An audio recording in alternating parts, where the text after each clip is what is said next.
Students, देखिए पहले अपन ने जो पढ़ा था स्क्वायर रूट के बारे में पढ़ा था, स्क्वायर के बारे में पढ़ा था, फिर अपनी 3 क्लास हो गई थी। उस 3 क्लास के बाद ये अपनी चौथी क्लास है। 3 क्लास कॉन्सेप्ट क्लास रखी थी अपन ने। अब कुछ कोर्स की बात करते हैं अपन आज जो पढ़ेंगे क्लास 9th चैप्टर नंबर 2 बहुपद। इस बहुपद का क्या रोल है, इसको पहले क्यों कराया जा रहा है? क्योंकि इसका रोल ये है कि ये जितने भी कंपटीशन एग्ज़ाम हैं, जितने भी कंपटीशन है उसमें आएगा ही आएगा, 100% वाली बात है। और आगे आने वाली जितनी क्लासेस है उसमें ये टॉपिक है ही सही। और सभी ध्यान से सुने, ध्यान से समझे। कोई क्वेरी हो तो मेरा नंबर यहाँ लिखा हुआ है, इस पर मुझे व्हाट्सअप करें या जैसी भी है कमेंट करें यूट्यूब पे। और आगे देखें, बहुपद की बात करते हैं। देखो पहले नाम से मालूम चल रहा है अपने क्या लिखा हुआ है, नाम बहुपद। बहुपद मतलब बहुत सारे पद। अब बहुपद बहुत सारे पद हो गए, लेकिन अपने दिमाग में कन्फ्यूजन क्या होती है? अपने दिमाग में कन्फ्यूजन ये होती है कि जैसे एक है, एक संख्या है फिर होने पर, तो ये क्या कहलाएगा? अगर ये है अपने x + y, ये क्या कहलाएगा? या कोई ज़्यादा संख्या है वो क्या कहलाएगा? तो सारे कन्फ्यूजन क्लियर करने के लिए कुछ चीज़ मैं बता रहा हूँ, वो देखें। मैं जो इस तरह लेके चलता हूँ निम्न से निम्न, जिसने आज तक कभी पढ़ाई नहीं भी की है गणित की, वो भी सीख जाएगा इससे। तो ध्यान दें सब, देखें मैंने लिखा हुआ है, जैसे लिखा हुआ है x = 0, x = 0। फिर लिखा हुआ है x + y = 0। फिर लिखा हुआ है अपने पास x + y + z = 0। इन तीनों में अंतर क्या है? अगर इन तीनों में अंतर समझ में आ गया तो पूरी चीज़ समझ में आ जाएगी। एक पद, यहाँ पे कितना लिखा हुआ है? एक पद, तो ये तो हो गया एक पदीय, ठीक है। फिर ये हो गया द्विपदीय, ये हो गया त्रिपदीय,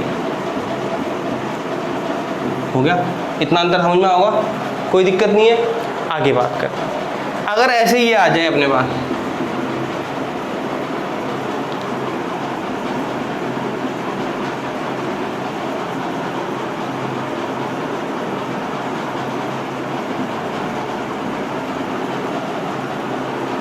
अब देखो ये हो गया अपने पास द्विघात। 2 घात हो गई तो कितनी हो गई? द्विघात हो गई। द्विघात समीकरण भी जिसे अपन कहते हैं, तो ये हो गया द्विघात। ये हो गया अपने पास कौन सी समीकरण हो गई? रैखिक समीकरण। रैखिक समीकरण हो गई अपने पास। अब द्विघात भी हो गई, रैखिक भी हो गई। अब अंतर क्या, अब दिक्कत क्या आ रही है? जैसे मैंने यहाँ लिख दिया x² + y² + t, इसकी घात लिख दी मैंने 5। अब इसके अंदर पहले तो घात पहचानने में आना चाहिए कि घात क्या चीज़ है। घात तो होती है, जैसे मैंने एक संख्या ले ली x², इसके ऊपर ये तो कहलाएगी घात, और ये क्या कहलाएगा अपने पास? क्या कहलाएगा अपने पास? आधार कहलाएगा। मतलब किसी भी संख्या की जो आधार है उसकी घात कोई ना कोई चीज संख्या होगी। आगे बात करते हैं, देखें। अब एक तो होता है एक पदीय वाले, द्विपदीय, त्रिपदीय। अब होते हैं घात में। एक घात वाला अगर कोई है तो क्या कहलाएगा? एक घातीय बहुपद। एक घातीय बहुपद। एक घातीय मतलब x के ऊपर घात लग गई 1, y के ऊपर 1 = 0, तो एक घातीय बहुपद हो गया। फिर एक हो गया अपने पास द्विघातीय, द्विघातीय बहुपद, द्विघातीय बहुपद। ये क्या कहलाएगा अपने पास? जिसके ऊपर 2 घात लगे, x² + y² या z² = 5, ये सब क्या हो गई? द्विघातीय हो गए। ऐसे ही 3 घात अगर किसी के ऊपर लगी हुई है तो क्या कहलाएगा अपने पास? त्रिघातीय बहुपद। त्रिघातीय बहुपद कहलाएगा। जैसे x³ + y³, इस तरह से कुछ भी हो, ये सब क्या कहलाएगी? त्रिघातीय बहुपद कहलाएगा। ये चीज़ हो गई। अब इसके बाद अपन ये देखते हैं कि कई बार ऐसे आता है सवाल अपने पास लिखा हुआ, क्या आता है उसके अंदर कि एक समीकरण लिखी हुई है। पहले तो समीकरण के बारे में थोड़ा सा समझ लें। समीकरण क्या चीज़ होती है? समीकरण, समीकरण के अंदर 2 पार्ट होंगे। समीकरण लिख दी मैंने x + y बराबर में जेड प्लस 2। तो दो पार्ट हो गए इसके, ये पार्ट हो गया LHS, ये हो गया अपने पास RHS मतलब राइट हैंड साइड, ये हो गया अपने पास RIGST राइट हैंड साइड, और ये हो गया अपने पास लेफ्ट हैंड साइड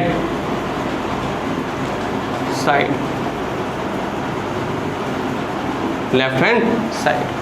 अब अगर ये दोनों इक्वल आए तो ये क्या कहलाएगी, समीकरण कहलाएगी, जिसे अपन क्या कहते हैं, इक्वेशन कहते हैं। अब इन चीज़ों से निकल के कुछ अब सवाल की तरफ आते हैं, तो अपन निकालते हैं कक्षा 9th में चैप्टर नंबर 2। तो देखें, और बुक्स सभी को लेनी है, बुक्स जितनी जल्दी लेंगे उतनी पढ़ाई जल्दी से जल्दी होगी, अच्छी होगी, समझ में भी जल्दी आएगा। तो देख लेते हैं कुछ क्या है इसमें। अध्याय 2 देखें, बहुपद चैप्टर नंबर 2.1। अब 2.1 के अंदर क्या कहा है उसने अपने को, वो देखें। पहला क्वेश्चन, निम्नलिखित व्यंजकों में कौन कौन से चर में बहुपद है और कौन कौन से में नहीं है, कारण सहित अपने उत्तर दीजिए। पहला सवाल लिखा हुआ है, पहला सवाल है अपने पास 4x²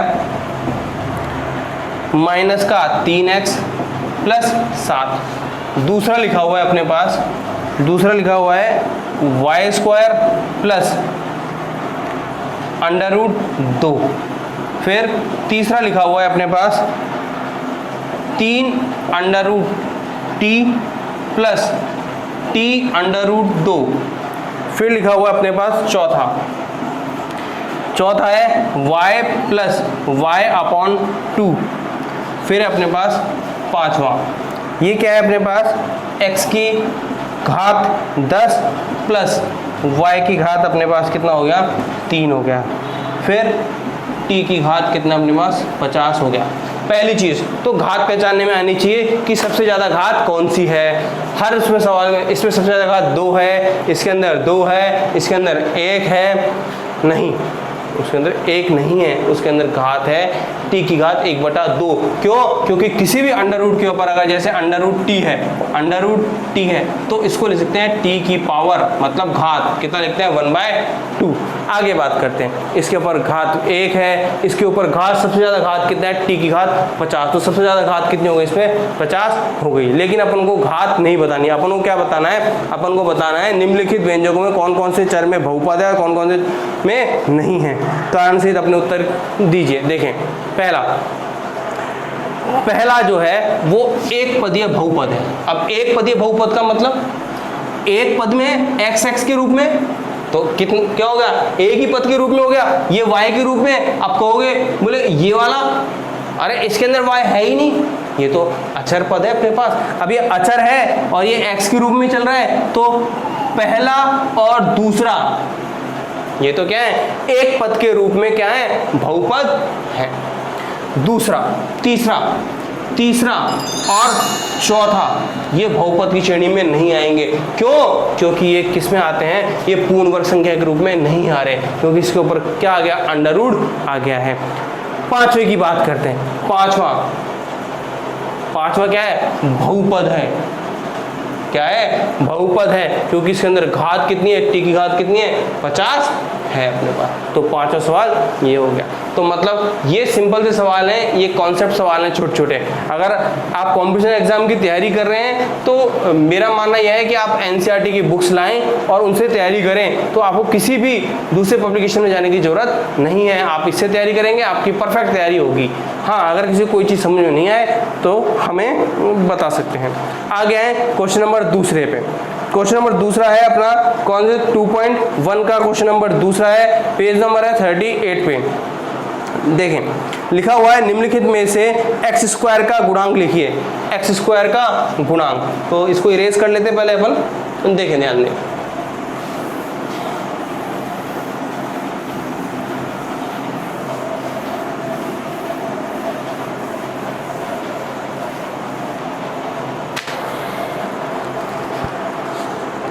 x² का गुणांक। तो पहला सवाल इसका पहला सवाल लिखा हुआ है 2 + x प्लस, सॉरी यहाँ पे लिखा हुआ है x², यहाँ लिखा हुआ है x।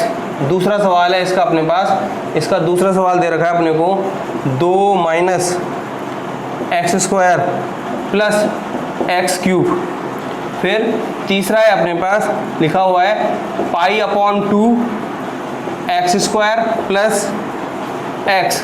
और फिर लिखा हुआ है अपने पास चौथा सवाल है अंडर रूट 2x माइनस का 1, ये लिखा हुआ है।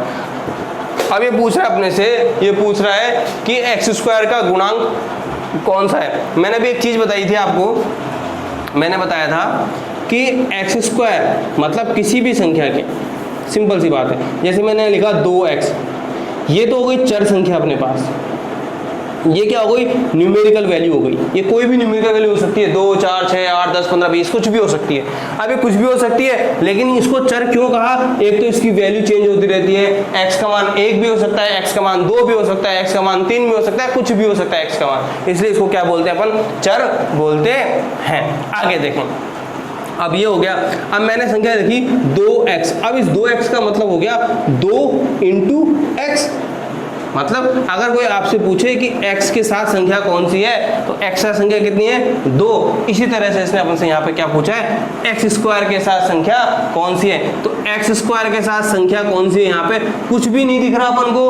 अगर किसी संख्या के आगे कुछ भी नहीं आ रहा है तो उसमें उसकी संख्या कितनी होती है अपने पास? 1 होती है। जैसे यहाँ पे 1 हो गया, प्लस लग रहा है तो प्लस का 1 हो गया, अगर माइनस लग रहा होता तो माइनस का 1 होता। ऐसे इसके दूसरे पे है एक्स स्क्वायर, इसके साथ क्या लग रहा है? 1 लग रहा है, लेकिन काहे का लग रहा है? माइनस का। तो यहाँ पे एक्स स्क्वायर की वैल्यू कितनी हो गई? एक्स स्क्वायर इक्वल टू हो गया माइनस का 1 हो गया अपने पास, ये वैल्यू हो गई एक्स स्क्वायर की। तीसरे में बात करते हैं, एक्स स्क्वायर के साथ क्या आ रहा है? एक्स स्क्वायर के साथ अब आप देखिए क्या लिखा हुआ है? पाई अपॉन 2, तो एक्स स्क्वायर की वैल्यू कितनी हो गई? एक्स स्क्वायर के साथ जो इंटू में है वो कितना है? Pi upon 2।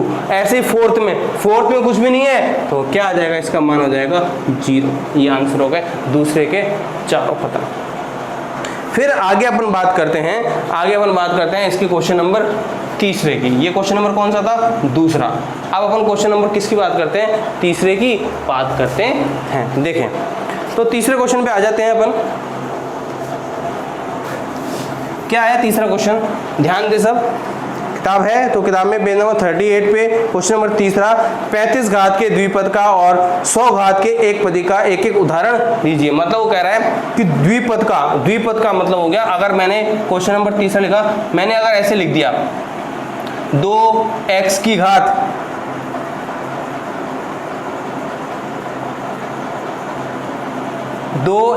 घात 35 प्लस 5, ये मैंने लिख दिया, तो ये कितने पद हो गए? 2 पद हो गए। किसके रूप में? 35 घात के रूप में। पहला आंसर तो ये हो गया।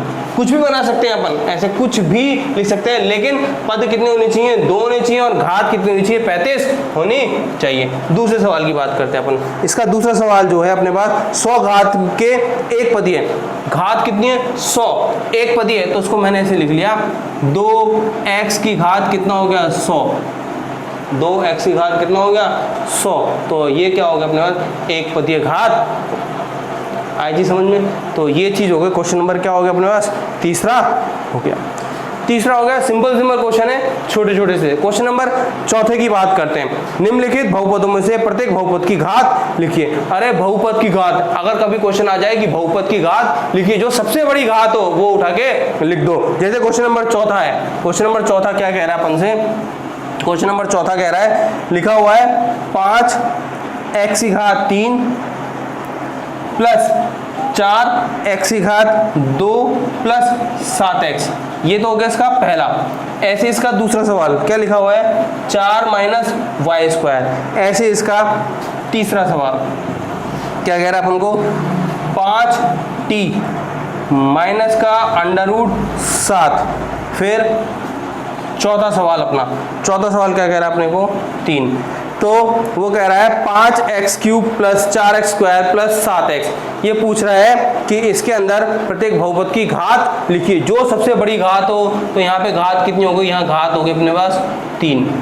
सबसे बड़ी घात 3 है, 3 हो गई। यहाँ पे कितनी है, 2 है, तो यहाँ पे 2 हो गई। यहाँ पे कितनी है, 1 है, तो यहाँ 1 हो गई। यहाँ पे कुछ भी नहीं है तो कितनी हो गई, 0 हो गई। अब यहाँ 0 क्यों है, घात है ही नहीं, किसी भी चर के ऊपर कोई घात ही नहीं है, चर ही नहीं है, घात कहाँ से आएगी। अब चर ही नहीं है तो संख्या क्या होगी इसकी, 0 होगी। आगे बात करते हैं अपन क्वेश्चन नंबर 5वें पे। लिखा हुआ है, बताइए कि निम्नलिखित बहुपदों में से कौन कौन बहुपद रेखिक हैं, कौन कौन द्विघाती हैं और कौन कौन त्रिघाती हैं। तो इसके बारे में अपन अगली क्लास में पढ़ेंगे। अब अपन को करना क्या है, पहले तो इसकी प्रैक्टिस करनी है। चैप्टर नंबर 2 है और जितने आज क्वेश्चन हो गए 4, चैप्टर नंबर 2 के क्वेश्चन हो गए 4। उससे पहले मैंने कुछ चीज़ें बताई, उसका रिवीजन करें, उसको उतारें। नहीं तो चैप्टर के पीछे कुछ अच्छे नोट्स लिखे होते हैं, उनको पढ़ें। उनको पढ़ने पे मेरे वाले जो मैं बता रहा हूँ उनको पढ़ें, फिर आप अपनी पर्सनल स्टार्ट करें। प्रैक्टिस करेंगे धीरे धीरे तो धीरे धीरे एक चीज़ समझ में आएगी। नहीं आए तो हमसे संपर्क करें, हम आपको जितनी हेल्प हो सकेगी उतनी हेल्प करेंगे। हाँ, ये चीज़ और कि अपने इस वीडियो को लाइक करें, शेयर करें, सब्सक्राइब करें और आगे से आगे अपने व्हाट्सएप पे स्टेटस पे लगाएं, जो आगे और दूसरे बच्चों को इसका लाभ मिलता रहे। हाँ, अगर आपको क्लास अच्छी लग रही है तो आगे फॉरवर्ड करते रहें और सबको सब्सक्राइब करने के लिए कहें। धन्यवाद बहुत बहुत।